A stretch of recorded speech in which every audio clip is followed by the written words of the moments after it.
பாஜக அரசு அமைந்துள்ள மாநில முதலமைச்சர்கள், துணை முதலமைச்சர்களுடன் பிரதமர் நரேந்திர மோடி இன்று இரண்டாவது நாளாக ஆலோசனை மேற்கொள்ள உள்ளார்.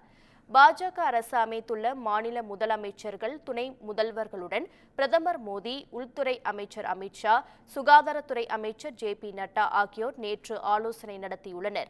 2 நாட்கள் நடைபெறும் இந்த ஆலோசனைக் கூட்டத்தில் உத்தரப்பிரதேச முதலமைச்சர் யோகி ஆதித்யநாத், அசாம் முதலமைச்சர் ஹேமந்த பிஸ்வா சர்மா, ஒடிசா முதலமைச்சர் மோகன் சரண் மஞ்சி உட்பட மத்திய பிரதேசம், உத்தரகண்ட், அருணாச்சல பிரதேசம், கோவா, ஹரியானா, மணிப்பூர், சத்தீஸ்கர் ஆகிய மாநில முதல்வர்களும் துணை முதலமைச்சர்களும் பங்கேற்றனர். இந்த கூட்டத்தில் மத்திய அரசின் திட்டங்களை மாநிலங்களில் செயல்படுத்துதல், சிறந்த நிர்வாகத்தை கடைபிடித்தல் ஆகியவை குறித்து விவாதிக்கப்பட்டுள்ளது.